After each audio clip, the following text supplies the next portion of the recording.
जय हिंद, नमस्कार, जोहार। सभी सैया एवं सैया साथियों का मेरे यूट्यूब चैनल पर स्वागत है। आज का वीडियो में हम बात करेंगे कुछ सैया और सैया साथी आशा प्रमाणीकरण परीक्षा की लिखित परीक्षा में पास नहीं कर पाते हैं। तो क्या कारण है कि पास नहीं कर पाते हैं? ठीक है, तो आज इस वीडियो में इसी टॉपिक पर बात करेंगे। अगर अभी तक आपने मेरे चैनल को सब्सक्राइब नहीं किया है तो चैनल को सब्सक्राइब कर दीजिए, क्योंकि मैं इस चैनल पे सैया और सैया साथी से रिलेटेड वीडियो अपलोड करते रहता हूं। अगर आप मेरे चैनल को सब्सक्राइब किए रहेंगे तो आपके यहाँ तुरंत नोटिफिकेशन पहुंच जाएगी। तो चलिए वीडियो को आगे बढ़ाते हैं। तो देखिए, यहाँ पे आज का जो मैंने टॉपिक लिया है कि आशा प्रमाणीकरण परीक्षा में पास नहीं कर पाने का कारण क्या है। तो देखिए, कोई भी एग्ज़ाम हो, चाहे आप कोई भी एग्ज़ाम लिखते हैं, तो उस एग्ज़ाम में का जो सिलेबस होता है आपको ये अच्छी तरह से पता होना चाहिए कि आप जो एग्ज़ाम लिखने जा रहे हैं उसमें क्या पूछा जाएगा, कौन से टॉपिक से क्वेश्चन आएंगे और किस किस प्रकार के क्वेश्चन पूछे जाएंगे, इसकी जानकारी आपको होनी चाहिए। लेकिन क्या होता है कि कुछ सैया और सैया साथी जो है इनका जानकारी नहीं होता है, सिलेबस का जानकारी नहीं होता है। वे घर में कुछ भी तैयारी नहीं किए होते हैं और सीधा जो है एग्ज़ाम लिखने चले जाते हैं। फिर उनको जो है वहाँ जाके पता चलता है कि इस तरह के जो है क्वेश्चन पूछे गए हैं। और बहुत कोई ऐसे भी सैया हैं जिनको ये भी नहीं पता रहता है कि इसको करना क्या है ना। इसको जो चरण दिया रहता है उसको जो है सही क्रम में लिखना होता है, या फिर कहीं मिलान करने वाला क्वेश्चन होता है। तो उनको जो है प्रॉपर तरीक़े से पता नहीं रहता है कि इसको करना क्या है, और यही कारण है कि हड़बड़ी में जो है वो गलत कर बैठते हैं। अगर यही चीज़ अगर आप पहले से दिमाग में सेट करके जाइएगा कि एग्ज़ाम में जो है इस तरह के जो क्वेश्चन पूछे जाएंगे, तो क्या हो जाएगा कि आपको जो है वहाँ ज़्यादा सोचना नहीं पड़ेगा। आपको पहले से कंफर्म रहेगा कि जो है जैसे सही गलत के क्वेश्चन रहेंगे, रिक्त स्थान के क्वेश्चन रहेंगे, मान के चलिए मिलान वाले क्वेश्चन रहेंगे। तो ऐसे जो है मैं एक वीडियो जो है पहले भी अपलोड कर दिया हूँ कि कितने प्रकार के जो हैं आशा प्रमाणीकरण परीक्षा में क्वेश्चन पूछे जाते हैं। अगर ये चीज़ आप पहले से देख के जाएंगे, समझ के जाएंगे, तो आपको जो है वहाँ पर बहुत आसानी होगी क्वेश्चन को बनाने में। तो ये एक कारण है। तो इसके बाद देखिए, बात करते हैं सिलेबस का। तो बहुत ऐसे सैया हैं जिनको कि सिलेबस ही नहीं पता है कि मतलब क्या पढ़ के जाना है, क्या नहीं पढ़ के जाना है। तो आज के वीडियो में जो है मैं आपको जो है आशा प्रमाणीकरण परीक्षा का जो है पूर्ण जो है संपूर्ण सिलेबस को जो है मैं आपको दिखाने वाला हूं। अगर ये सिलेबस को अगर आप सिलेबस में जो टॉपिक दिए गए हैं इस टॉपिक को पढ़ के समझ के अगर आप एग्ज़ाम देने जाएंगे तो मैं जो है 100% बोल सकता हूं कि आप जो है लिखित परीक्षा में फेल नहीं करेंगे। तो चलिए मैं आपको जो है सिलेबस को दिखा देता हूं। देखिए, यहाँ पे ये आपका सिलेबस है। यहाँ पे देखिए टोटल जो है आपको जो है 9 चैप्टर को जो है पढ़ के जाना होगा। यहाँ पे जो ये 9 चैप्टर हैं, देखिए कौन कौन सा है मैं आपको दिखा रहा हूँ।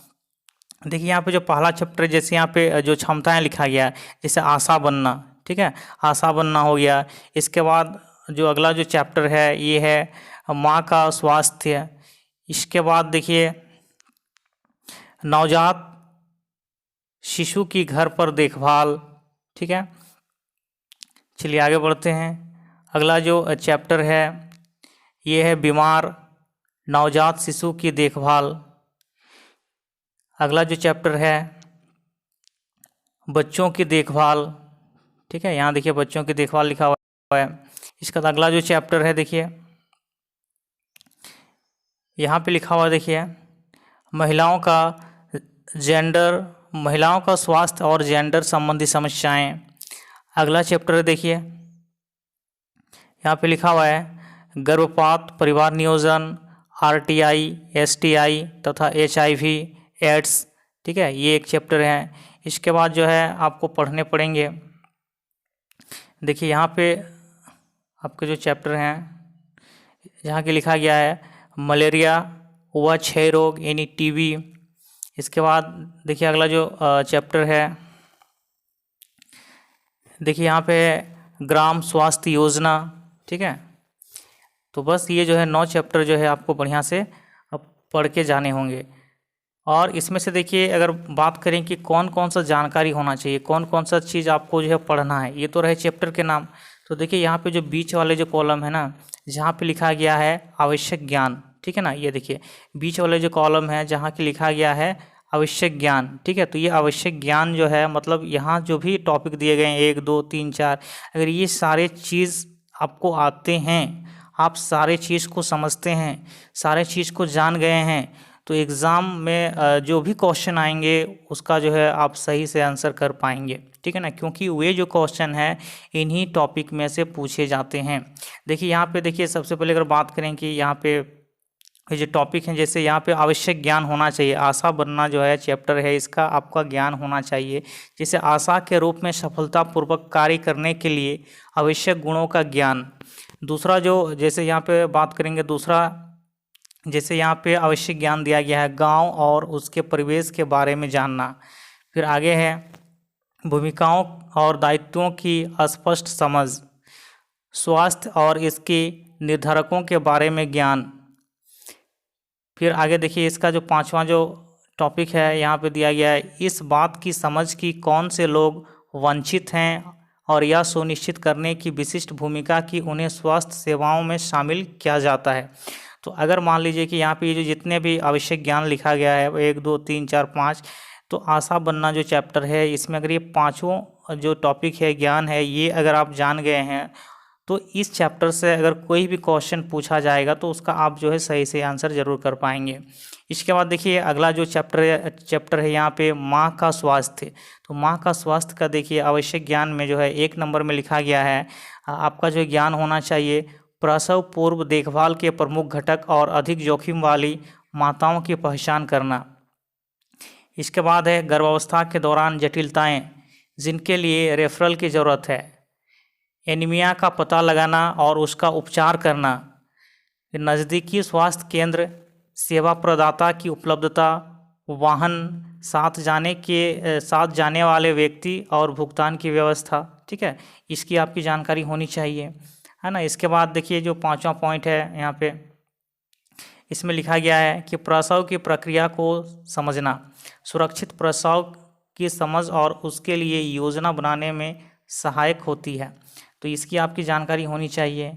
इसके बाद देखिए जो 6 नंबर में लिखा गया है यहाँ पे देखिए 6 और 7 में मलेरिया प्रभावित इलाकों में प्रसव पूर्व देखभाल के समय मलेरिया का पता लगाना और यथोचित रेफर करना, प्रसव संबंधी आपात स्थिति की समझ और रेफरल सहित आपात स्थिति के लिए तैयार रहना। तो इतने अगर टॉपिक का आपको ज्ञान है तो अगर माँ और स्वास्थ्य चैप्टर के कोई भी क्वेश्चन पूछे जाएंगे तो उसका जो है आपको सही से आंसर ज़रूर पता होगा। तो ये टॉपिक को आपको बढ़िया से समझना है। ऐसे ही यहाँ पे देखिए पूरा 9 चैप्टर के जो है ना सब टॉपिक दिए गए हैं। यहाँ है नवजात शिशु की घर पर देखभाल। तो देखिए इसके जो टॉपिक यहाँ पे दिए गए हैं, देखिए यहाँ पे लिखा अनिवार्य नवजात शिशु देखभाल के घटक, शीघ्र और केवल स्तनपान कराने का महत्व, स्तनपान कराना शुरू करने और जारी रखने से जुड़ी आम समस्याएं जिनका घर पर समाधान किया जा सकता है, खराब स्वास्थ्य या नवजात में खतरे के लक्षण, ठीक है ना। तो ये सारे जानकारी जो है अगर आपको हैं तो नवजात शिशु की घर पर देखभाल चैप्टर से कुछ भी क्वेश्चन आएंगे तो आप उनका जो है आंसर कर पाओगे। ऐसे ही देखिए अगला जो चैप्टर है यहाँ पे है बीमार नवजात शिशु की देखभाल। तो देखिए यहाँ पे जो आपका नॉलेज होना चाहिए, आपका ज्ञान होना चाहिए, ये यहाँ पे 1 और 2 नंबर में लिखा गया है कि आपके ज्ञान होना चाहिए समय से पूर्व जन्मे और जन्म के समय कम वजन वाले बच्चों के खतरों की जानकारी। फिर है बीमार नवजात शिशुओं के रेफरल के बारे में जानकारी, कब और कहाँ किया जाए, ठीक है ना। ये आपको जो है पता होना चाहिए, ये जानकारी होना चाहिए। अगर दोनों आपका जानकारी है तो यहाँ पे देखिए जो चैप्टर है यहाँ पे बीमार नवजात शिशु की देखभाल, तो इस चैप्टर के जो भी क्वेश्चन आएंगे उसका आप सही से आंसर कर पाओगे।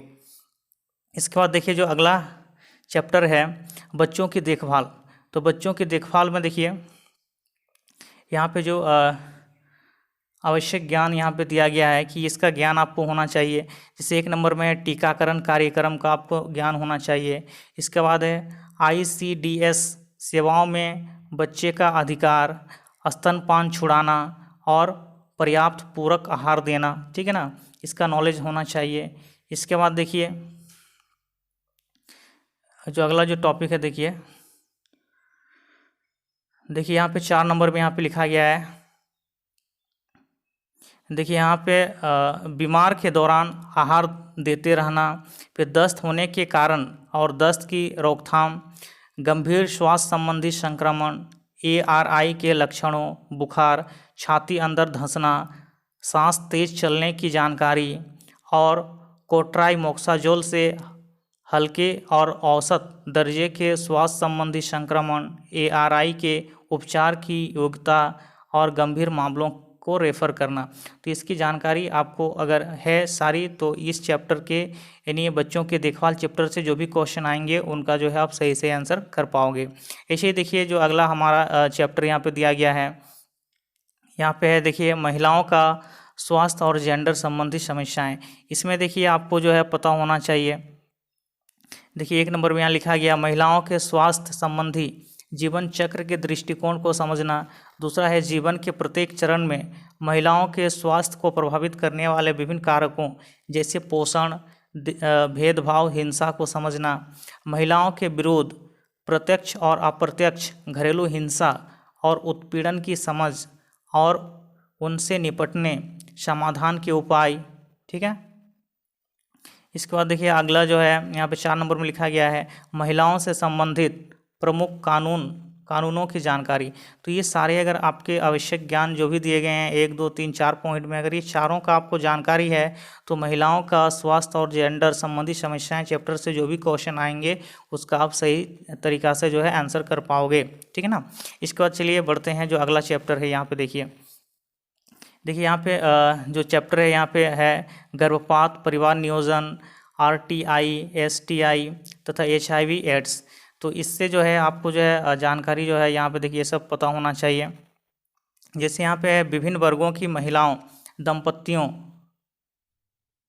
की गर्भ निरोध जरूरतों को समझना।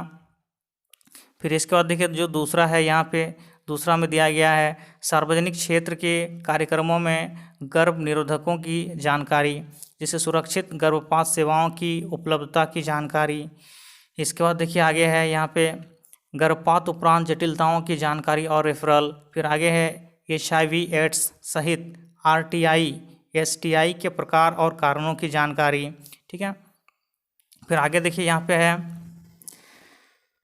है जैसे RTI, STI की संदिग्ध महिलाओं, पुरुषों के लिए रेफरल सुविधाओं की जानकारी। तो ये सारी जानकारी अगर होगी तो आपको जो है इस चैप्टर से जो भी क्वेश्चन पूछे जाएंगे उसका आंसर करने में कोई दिक्कत नहीं होगा। इसके बाद देखिए अगला जो चैप्टर है यहाँ पे जैसे चैप्टर है मलेरिया व क्षय रोग यानी TB। तो इससे जो है संबंधित जो है आपको जो है ज्ञान होना चाहिए। जैसे यहाँ 1 नंबर में दिया गया है मलेरिया और इसकी रोकथाम के बारे में जानकारी। इसके बाद देखिए दूसरा है गर्भवती महिलाओं और छोटे बच्चों को मलेरिया से बचाना। आगे देखिए TB की रोकथाम किस प्रकार की जाए। इसके बाद देखिए आगे है आपका TB का संदेह व्यक्त करना और आगे रेफ़र करने की जानकारी। तो ये सारी जानकारी अगर है तो मलेरिया और क्षय रोग यानी TB से जो भी क्वेश्चन पूछे जाएंगे उसका आप सही आंसर कर पाएंगे। आगे देखिए अगला जो चैप्टर है और ये जो है आखिरी चैप्टर है ग्राम स्वास्थ्य योजना। तो देखिए यहाँ पे ग्राम स्वास्थ्य योजना जो है इस चैप्टर के जो है आपको क्या ज्ञान होना चाहिए। तो जैसे 1 नंबर में है गांव की योजनाओं के प्रमुख घटकों की जानकारी। फिर इसके बाद देखिए दूसरा जो है ग्राम स्वास्थ्य योजना तैयार करने के चरणों को समझना। इसके बाद आगे देखिए तीसरा जहाँ पे लिखा गया देखिए यहाँ पे आंकड़ा संग्रह और सहभागी ग्रामीण समीक्षा की विधियों की जानकारी। तो ये आपको अगर ये जानकारी है यहाँ पे जो 3 पॉइंट दिए गए हैं, तीनों अगर पॉइंट आपको पता है तो ग्राम स्वास्थ्य योजना से जो भी क्वेश्चन पूछे जाएंगे उसका आप सही आंसर कर पाएंगे। ठीक है। तो यहाँ पे मैंने जो है आपको देखिए लिखित परीक्षा का पूरा सिलेबस को समझा दिया हूँ कि आपको जो पढ़ के क्या जाना है। अगर ये यहाँ से देखिए बीच वाले जो कॉलम में लिखा गया है यहाँ देखिए आवश्यक ज्ञान, तो आवश्यक ज्ञान में जो भी टॉपिक दिए गए हैं ये सारे टॉपिक को अगर आप पढ़ के जाएंगे तो निश्चित तौर पे जो है आपके जो लिखित परीक्षा है उसमें कोई दिक्कत नहीं होगी। आप आराम से जो क्वालिफाई मार्क है उसे आप क्लियर कर जाएंगे। लेकिन आपको जो है पढ़ के जाने होंगे। अगर आप पढ़ के नहीं जाएंगे तो बिना पढ़ के जाने से जो है आपको दिक्कतें होगी, और आपको जो है हो सकता है कि 15 नंबर भी आपके नहीं आए, और जिसकी वजह से जो है आपके जो थ्योरी पेपर हैं वो क्लियर नहीं होंगे। तो आपको जो है पढ़ के ही जाने हैं। तो जो सैया और सैया साथी जो आगामी परीक्षा है उसकी तैयारी कर रहे हैं, है ना, जो एग्ज़ाम देने वाले हैं, वे ज़रूर जो है इन टॉपिक को जो है अच्छा से जो है पढ़ के समझ के चले जाइए। देखिए जो टॉपिक है ना, ये सारे जो हैं आपके जो मॉड्यूल के जो बुक दिए गए हैं, जो मॉड्यूल 6-7 के जो बुक दिए गए हैं, उन्हीं बुक में जो ये सारे टॉपिक मिल जाएंगे। और देखिए यहाँ पे जो भी टॉपिक दिए गए हैं, ये सब टॉपिक का जो है आपको जो बीच बीच में जो है ट्रेनिंग भी जो है कराया जाता है। तो ये आपके लिए जो है ज़्यादा दिक्कत नहीं होगा। आप ये काम को करते हैं, ठीक है ना, आपको जो है ये बताया जाता है, ट्रेनिंग कराया जाता है, और थोड़ा सा अगर आप घर में अगर थोड़ा सा टॉपिक को जो है समझ के पढ़ के जाइएगा, तो मैं निश्चित तौर से बोल सकता हूँ कि आप जो है आशा प्रमाणीकरण परीक्षा जो है फेल नहीं करेंगे, ठीक है ना। आप आराम से जो है पास कर जाएंगे, इसमें कोई शक नहीं है। लेकिन आपको जो है तैयार होके जाना है। अगर आप तैयार होके नहीं जाएंगे, आप बिना समझ के ही जाएंगे, इसे डायरेक्ट लिखने के लिए चल जाएंगे, तो फिर आपको जो है दिक्कतें हो सकती है। इसके बाद देखिए मैं अगर बात करूँ, इधर देखिए जो लास्ट कॉलम है जहाँ पे लिखा गया आवश्यक कौशल। देखिए आवश्यक कौशल में जो टॉपिक दिए गए हैं ना, ये टॉपिक आपके प्रैक्टिकल एग्ज़ाम के लिए हैं, ठीक है ना। ये टॉपिक जो है आपके प्रैक्टिकल एग्ज़ाम के लिए हैं। देखिए प्रैक्टिकल एग्ज़ाम जो है आपका जो NIOS के द्वारा लिया जाता है वो 40 नंबर का होता है। 40 नंबर में जो है आपको जो है 6 अनिवार्य कौशल, 1 अन्य कौशल और वाइवा के 2-4 क्वेश्चन पूछे जाते हैं। तो अगर अगर यहाँ पे आवश्यक जो कौशल दिया गया है, ये जो सारे चैप्टर के जो आवश्यक कौशल दिए गए हैं, इनमें से अगर ये कौशल आपने सीख लिए हैं तो प्रैक्टिकल में भी आपको कोई दिक्कतें नहीं होगी। चलिए मैं आपको जो है थोड़ा जल्दी में जो है आवश्यक कौशलों की जो है थोड़ा बहुत जानकारी दे देता हूँ कि इसमें कौन कौन से कौशल जो हैं आपको सीखने होते हैं। वैसे कौशल तो यहाँ पे बहुत सारे कौशल दिए गए हैं, लेकिन यहाँ पे देखिए जो इम्पोर्टेंट कौशल है वो 2-4 ही ऐसे इम्पोर्टेंट कौशल है जो कि आपके प्रैक्टिकल एग्जामों में पूछे जाते हैं। तो चलिए मैं थोड़ा सा इसको जल्दी से मैं पढ़ देता हूँ एक बार। देखिए यहाँ पे जो पहला जो कौशल दिया गया है जिसकी आपको जानकारी होनी चाहिए, यहाँ लिखा हुआ है कि गांव स्तर की बैठक का आयोजन करना। ये कौशल आपको जो है आना चाहिए। इसके बाद दूसरा है संचार कौशल, विशेषकर अंतर्वैयक्तिक संचार और छोटे समूहों के साथ। इसके बाद तीसरा है डायरी, रजिस्टर और दवा किट स्टॉक कार्ड भरने की दक्षता, ये आपको होनी चाहिए। इसके बाद देखिए जो चौथा है लिखा गया लाभार्थियों का पता लगाना और MCH टीकाकरण कार्ड को अपडेट करना, ठीक है। इसके बाद देखिए आपको जो ये कौशल जो है आना चाहिए क्योंकि इम्पोर्टेंट कौशल है। देखिए यहाँ पे निश्चय किट का प्रयोग कर गर्भ अवस्था का पता लगाना, ये कौशल आपको जो है जानना है। इसके बाद है देखिए अंतिम माहवारी का निर्धारण करना और प्रसव की अनुमानित तिथि की गणना करना। इसके बाद देखिए आगे यहाँ पर तीसरा नंबर में लिखा गया है गर्भवती महिलाओं का पता लगाना और सभी पात्र महिलाओं के अपडेट किए गए मातृ स्वास्थ्य कार्ड सुनिश्चित करना। देखिए 4 नंबर में यहाँ पे गर्भवती महिलाओं के लिए जन्म की तैयारी की योजना करना, समस्याओं, खतरे के लक्षणों और रेफरल के लिए गर्भवती महिलाओं का पता लगाना। इसके बाद चलिए आगे देखते हैं। देखिए यहाँ पे है गर्भवती महिलाओं का प्रमुख संदेशों सहित स्वास्थ्य संबंधी जानकारी प्रदान करना। फिर है प्रसव के समय उपस्थित रहना और अवलोकन करना तथा विभिन्न घटनाओं को रिकॉर्ड करना। इसके बाद है गर्भावस्था के परिणामों जैसे गर्भपात, जीवित शिशु जन्म, मृत शिशु जन्म या नवजात शिशु के रूप में दर्ज करना। इसके बाद आगे देखिए ये जो 9 नंबर कौशल है ये भी इम्पोर्टेंट है। यहाँ पर दिया गया डिजिटल कलाई घड़ी की सहायता से घंटे, मिनट और सेकंड में जन्म का समय दर्ज करना। आगे देखिए जन्म के समय सामान्य देखभाल करना। इसके बाद आगे देखिए यहाँ पे है जन्म के बाद 30 सेकेंड तथा 5 मिनट तक बच्चे के हाथ पैर हिलाने, सांस लेने और रोने पर नज़र रखना।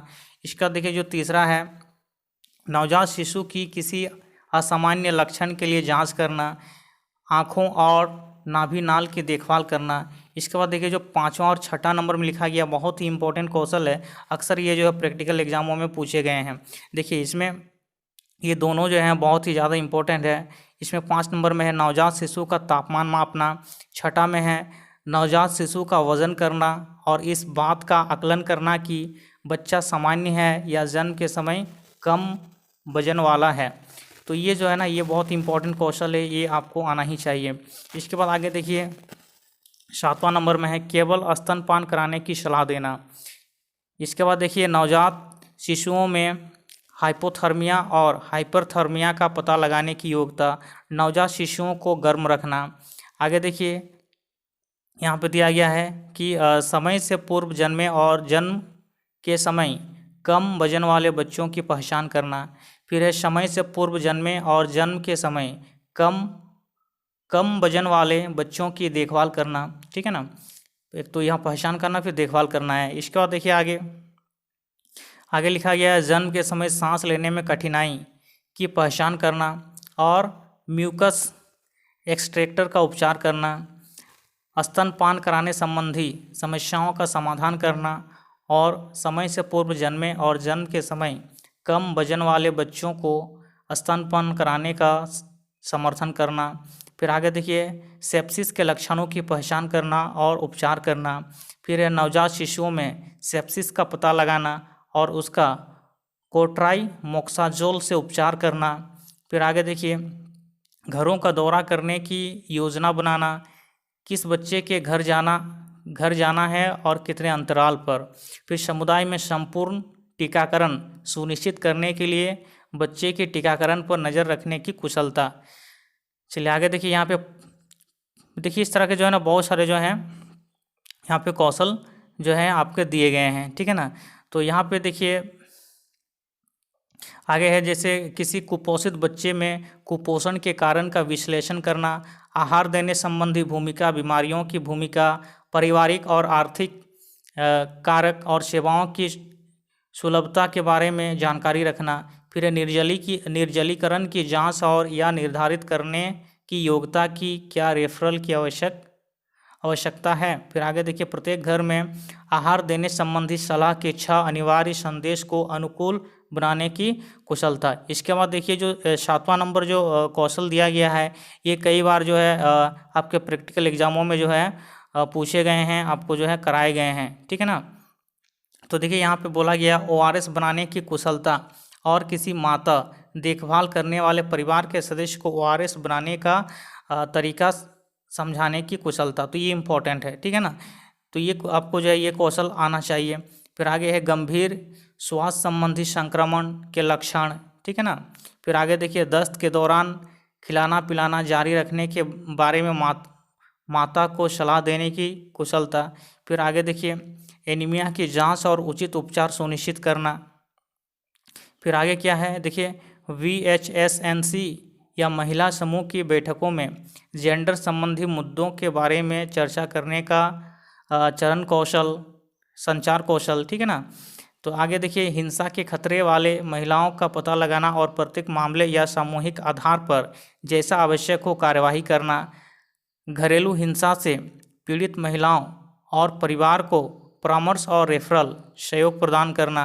ठीक है, आगे देखिए घरेलू हिंसा, यौन उत्पीड़न आदि संबंधी कानूनों के उपबंधों का प्रचार प्रसार करने में क्षमता। ठीक है, सक्षमता होना चाहिए। फिर ये महिलाओं को हिंसा के बारे में आवाज़ उठाने के लिए समर्थन देना, हिंसा और जेंडर संबंधी मुद्दों के बारे में महिलाओं को एकजुट करना। फिर आगे देखिए देरी से शादी करने, पहले गर्भधारण में देरी करने और दूसरे बच्चे के जन्म में अंतर रखने के बारे में परामर्श देना। आगे देखिए कमज़ोर और वंचित महिलाओं को गर्भ निरोध उपाय उपलब्ध कराने में सहायता करना। आगे देखिए सुरक्षित गर्भपात की ज़रूरतमंद महिलाओं को सहयोग प्रदान करना, गर्भपात उपरांत गर्भ निरोधकों के प्रयोग के बारे में परामर्श देना, सुरक्षित यौन व्यवहार के बारे में परामर्श देना, STI के मामले में साथी के उपचार की सलाह देना। चलिए इसके आगे देखिए देखिए यहाँ पे 1 नंबर में जो लिखा गया है छोटे बच्चों के बुखार का उपचार करना, कब मलेरिया का संदेह करना है, कैसे और कब जांच की जाए, कब रेफ़र किया जाए, कब और कैसे उपचार किया जाए, टीबी के लिए डॉट्स प्रदाता बनाना। है ना। देखिए यहाँ पे टीबी के लिए डॉट्स प्रदाता बनना, ठीक है, ये सब कौशल जो है होना चाहिए। इसका देखिए यहाँ पे जो ये आखिरी चैप्टर के कुछ कौशल जो है आपको जो है आना चाहिए। जैसे 1 नंबर में लिखा गया है, देखिए यहाँ पे, देखिए यहाँ पे 1 नंबर में लिखा हुआ है आधारभूत, है ना। देखिए यहाँ पे आधारभूत आंकड़ों को समझना और उपयोग करना। दूसरा में है आंकड़ों के आधार पर गांव के लिए प्राथमिकताओं का पता लगाना। इसके बाद है सहभागी ग्रामीण समीक्षा करना। फिर चौथा में है सेवाओं के दायरे में वंचित और कमज़ोर महिलाओं एवं बच्चों को शामिल करने के लिए विशेष उपाय करना। तो देखिए यहाँ पे कौशल दिए गए हैं, आवश्यक कौशल दिए गए हैं। ये सब कौशल अगर आप में है तो प्रैक्टिकल में आपको दिक्कतें नहीं होगी, ठीक है ना। आपको जो है प्रैक्टिकल में कोई दिक्कतें नहीं होगी, क्योंकि प्रैक्टिकल में जो है आपको जो इसी कौशल में से जो है कुछ कौशल जो है वो कराए जाते हैं या पूछे जाते हैं, ठीक है ना। अभी तो जैसे ऑनलाइन प्रैक्टिकल की एग्ज़ाम हो रही है, तो उसमें जो है इसी में से जो है 6 कौशल के बारे में जो है उसमें क्वेश्चन पूछे जाते हैं, ठीक है।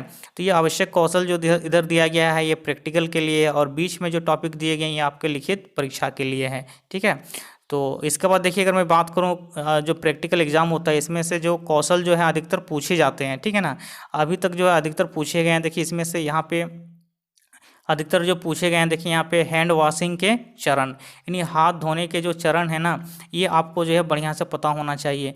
ये आपको जो है करके दिखाना पड़ता है। तो हाथ धोने का जो सही चरण है इसका जानकारी आपको होना चाहिए, है ना। ये कौशल जो है आप में होना चाहिए। इसके बाद देखिए अगला जो है इम्पॉर्टेंट है, जो कि आपके जो है प्रैक्टिकल एग्जामों में जो है ये कराए जाते हैं, आपसे पूछे जाते हैं कि शिशु का वजन तोलना, ठीक है ना।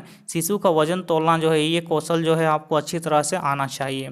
इसके बाद देखिए अगला जो है यहाँ पे देखिए थर्मामीटर से तापमान मापना, ठीक है ना। आपको जो है थर्मामीटर से जो है बच्चे का शिशु का जो है तापमान मापना जो है ये कौशल जो है आना ही चाहिए। तो इसमें आपका हो सकता है किस तरह के जो है आपको थर्मामीटर दिए जा सकते हैं, ठीक है ना, या फिर हो सकता है कि डिजिटल थर्मामीटर भी आपको दिए जा सकते हैं। तो दोनों तरह के थर्मामीटर में जो है आपको जो है तापमान मापने आना चाहिए, ठीक है। इसके बाद देखिए अधिकतर जो पूछे जाते हैं इसमें देखिए ये जो है ये एक कौशल जो है आपको आना ही चाहिए, ओआरएस बनाना, ठीक है ना। ओआरएस बनाने का जो सही प्रक्रिया है ना, ये आपको जो है आने चाहिए। जीवन रक्षक घोल बनाने का तरीका ये आपको पता होना चाहिए, क्योंकि यही सब कौशल जो है आपके प्रैक्टिकल में पूछे जाते हैं। अगर ये सारे चीज़ अगर आप पहले से पढ़ के जाएंगे, है ना, ये सारे चीज़ जो है दिमाग में बैठा के जाएंगे कि ये सबसे क्वेश्चन एग्ज़ाम में पूछे जाएंगे, प्रैक्टिकल में पूछे जाएंगे, है ना, तो आप जो है ये एग्ज़ाम जो है आराम से पास करेंगे, आपको कोई दिक्कत नहीं होगी, ठीक है ना, आप आसानी से पास कर जाएंगे। तो मैं आशा करता हूँ कि आपको जो है ये वीडियो अच्छा लगा होगा, और जो सैया और सैया साथी जो है आगामी एग्ज़ाम लिखने वाले हैं उसका तैयारी कर रहे हैं, उनके लिए तो ये वीडियो बहुत ही ज़्यादा इम्पॉर्टेंट है। तो चलिए आज का वीडियो को यहीं पे ख़त्म करते हैं, फिर मिलते हैं अगले वीडियो में। तब तक के लिए जय हिंद, जय भारत।